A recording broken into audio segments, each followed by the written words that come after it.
दो अलग अलग मामले में बागमारा विधायक रुलू महतो एमपी एमएलए के विशेष कोर्ट में हुए हाजिर।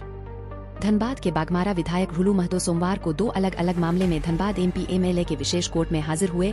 एक मामला वर्ष 2020 का है, जिसमें विधायक और इनके लोगों पर हाईवा वाहन और रूफ और मशीन की लूट करने का आरोप था। वहीं दूसरा मामला वर्ष 2022 का है, जिसमें बागमारा के किरण महतो के द्वारा मारपीट का आरोप लगाया गया था। दोनों मामलों में सुनवाई के बाद कोर्ट ने आरोप गठित किया है, जिसमें अब आगे की सुनवाई के बाद आरोप पर फैसला सुनाया जाएगा।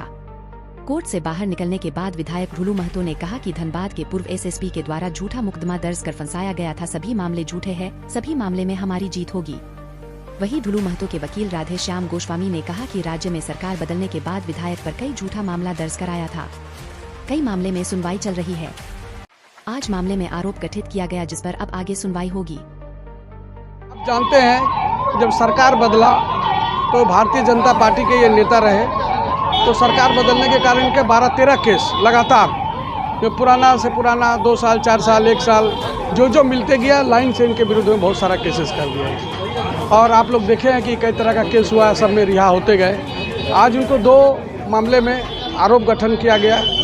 इन्होंने इनकार किया सभी लोगों के साथ जो गलत आरोप लगाया गया था, और एक मामला में उनको जमानत हो गया, अनलॉफुल असेंबली वाला में। यही तो मामला है कि कहीं आरोप लगाता है कि हर वे हथियार लेकर के डकैती करने गए, तो जज भी बता रहे थे कि ये जो सिटिंग एमएलए पर डकैती करने का आरोप लगे वो गलत है, लगता ही है ऑटोमेटिक। इस तरह का कई तरह का आरोप, इसी तरह का जो है मारपीट करने का, गला दबाने का, मारपीट का मामला, गला दबाने का मामला कई लोगों के ऊपर। और जो आरोप लगाते उसको कुछ नहीं होता है, कोई इंजरी नहीं होता है, लेकिन केस होता है।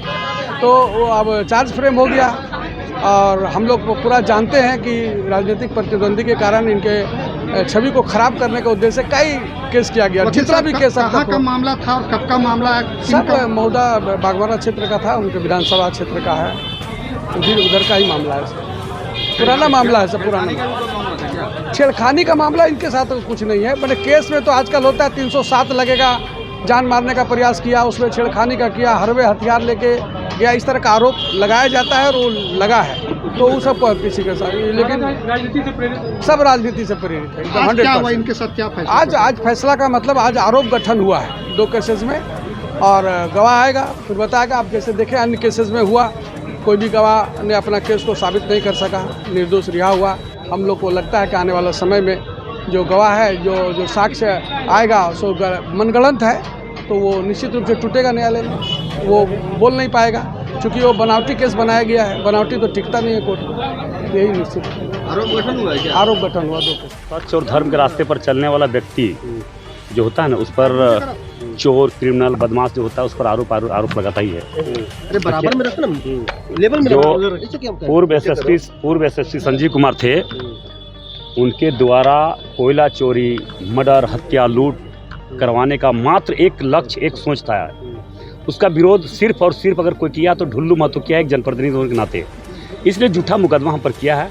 उसका फैसला तो न्यायालय में है। न्यायालय, मुझे पूरा विश्वास है कि हर केस का जिस तरह से न्याय मिलता है, सब सारा केस फॉल्स है, सारा न्याय मिलेगा हमको।